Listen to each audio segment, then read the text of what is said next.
before I get started with Tim, I would like to thank Rick for giving me all his help in digging out all these statistics. I mean, it's amazing, you know, how many statistics there are over 32 years. And he's working hard and trying to get them organized so that he can continue this process. And there's a lot I can say about this guy, Tim Caskey, tonight. He's a great friend. He's a great coach. He's a great baseball player. The people that have played with him know how good he is over the past couple of years. That's 15 seasons, 14 seasons. And he's a power pitcher. He's a power hitter. He's a gold glover. He always hit for average. And anyone that knows or plays with him, that is all true. One thing you might not know is he struggles a little bit when he plays golf. But he does his best. And his baseball stats are quite prolific, really. I'm going to just give you his offensive stats that he has had over the 14 seasons that he's played. He has 10 all-time in total bases, 260. Tied for third all-time with 10 home runs. 9th best career batting average, 506, not too shabby. 7th all-time with 46 doubles, man got some wheels. Tied for third all-time with 12 triples. 823 lifetime slugging percentage. He's tied for 6th. This is all-time. Tim is the only 10-10 club member, 10 home runs, 10 triples. He's the only one that ever did that. As a pitcher, he did pretty good too. I remember when he first came up, I didn't want to bat against him. He was fast, and he was young, and he threw hard. 2.95 runs allowed per 7 innings, that's 10th all time. 1.5 walks allowed per 7, that's 6th all time. 9.38 strikeouts per 7 innings, 6th all time. Only allowing 6.81 hits per 7 innings, 11th all time.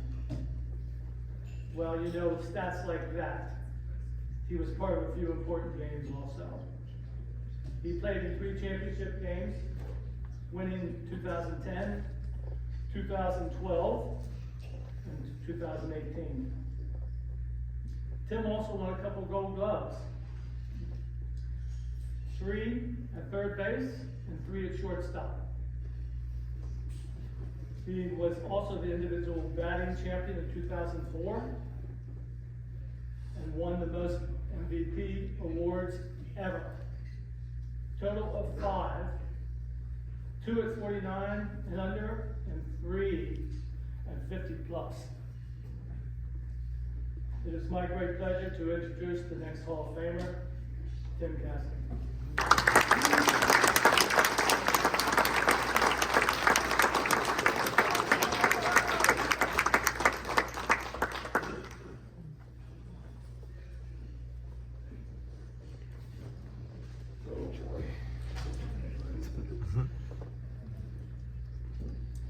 This is why my head is going down. Eyesight's. So, first and foremost, I'd like to thank the good Lord for giving me some blessings in my life. Through him, all things are possible. I think he's gotten me here. Thank you, Mike, for such a gracious introduction. I'm going to have to take place in much of that speech. So I got to have a funny story about Mike Kessler since he talked about me. He didn't know this was coming. The title of the story is Pole Dancer, Mike Kessler. I got you all thinking that. Okay, Sue, don't worry, it's not. So we were playing over on Shiloh, and playing against Mike Kessler's team. Hossey was coaching the team. We were beating him pretty bad. About the 6th inning, Hossey's looking for a pitcher. Turns to Kessler, says, hey, we pitch. And of course, Kessler, yeah, I'll try to get us out, you know.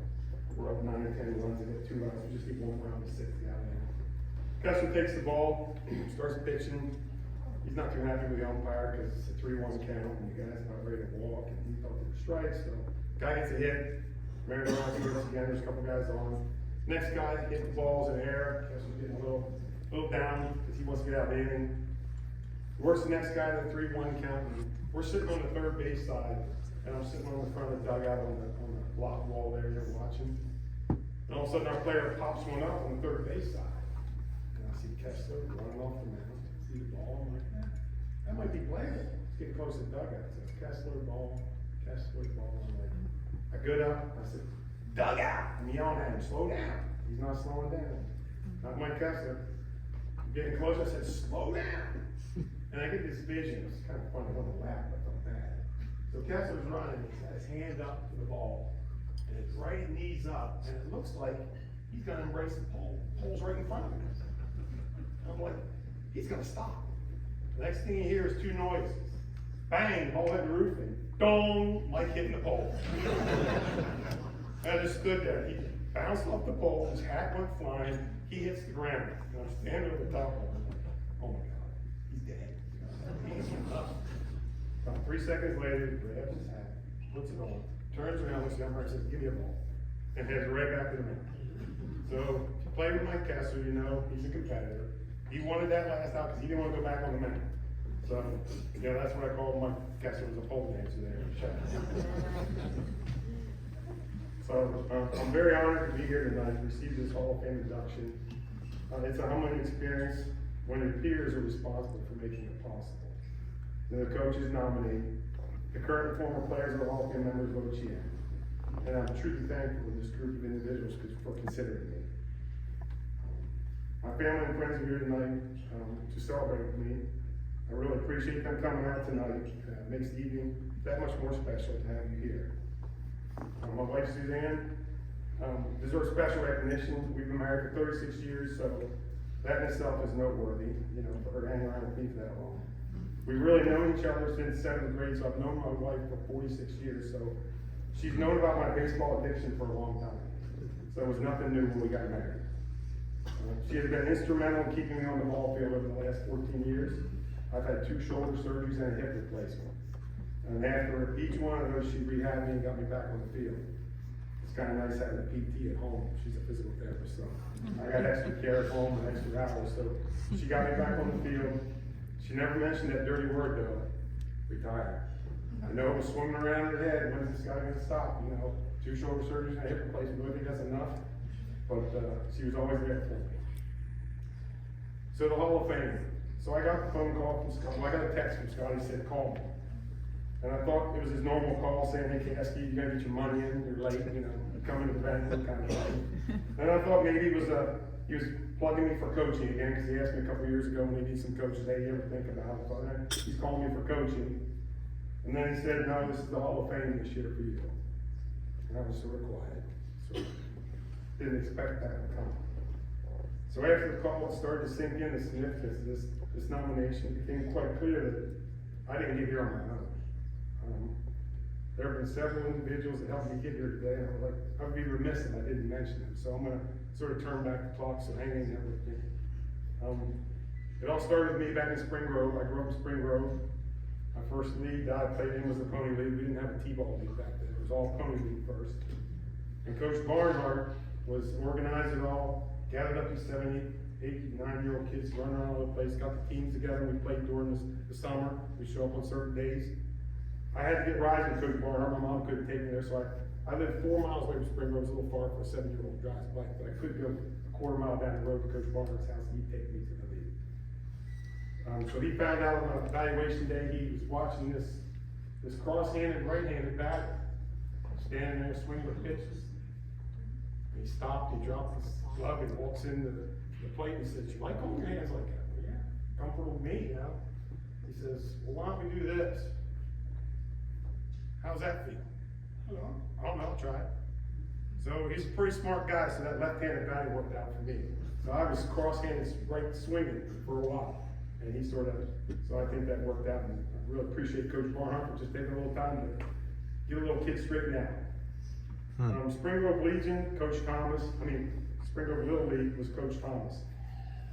He preached fundamentals. It was probably the best coach I could have ever had for 2 years at Little League. He was about fundamentals, and it was just, with him, it was nothing but fundamentals. It was nothing elaborate. You're just gonna learn to play baseball and you're gonna be fundamentals. And that was probably the greatest foundation I could have had as a Little League kid. I jumped up the Legion ball and coached Les Hildebrand.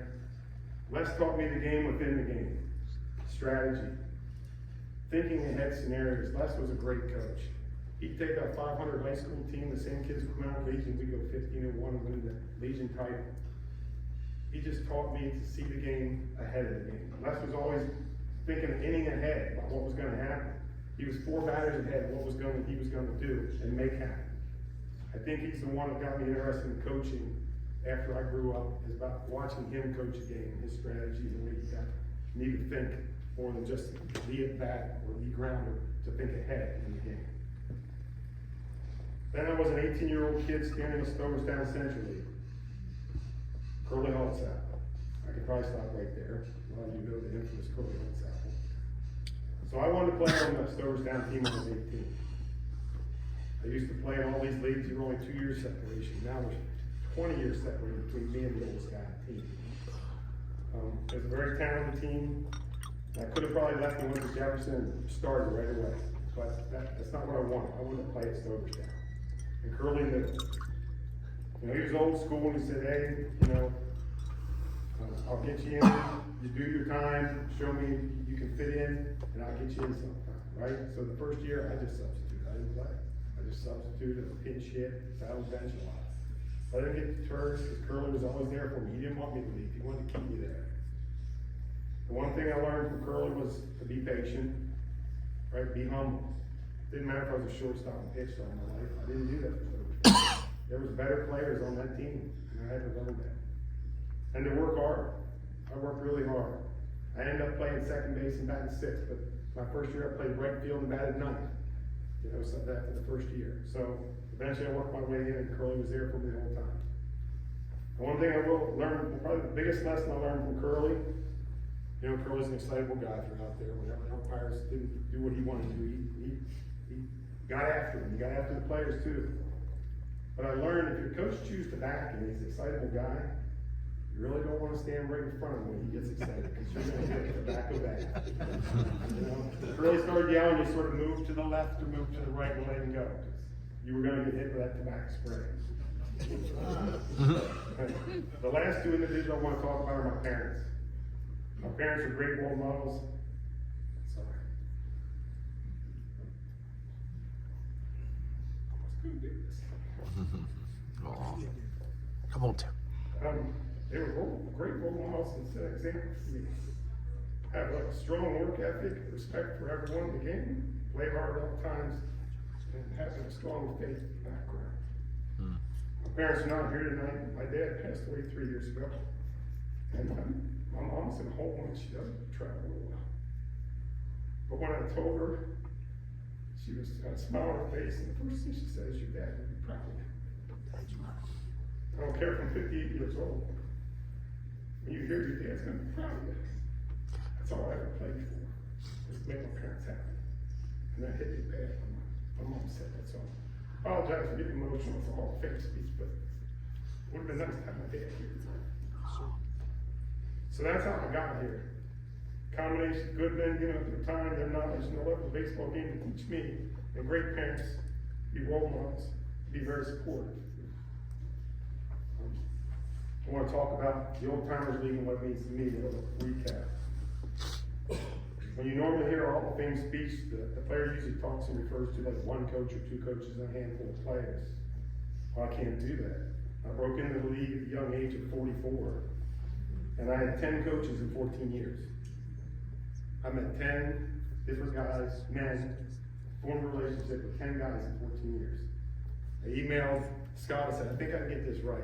One time, I think I know all my managers. I did, I got it right. My brain's not loose yet.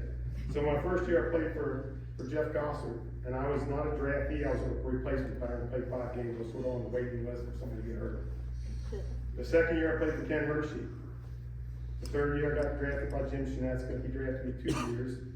I played for Steve Robinson for 2 years and won a World Series one time for Steve. And I probably played for the greatest coach of all time, and he'll tell you that, Ron Austin. I played for Ronnie 3 times and won a World Series together. I played for Randy Stanball. I played for Scott Macklin. We have a record. We were undefeated and we won the World Series, but we only played 7 games that year. We were 7-0 and won a World Series, so we were undefeated, just not 10 games. But that team would have won 10 games, I think, that year. We didn't have the monsoon. Missed 3 weekends. Played with Keith Garrigan, Steve Gartland, and Corey Goshorn.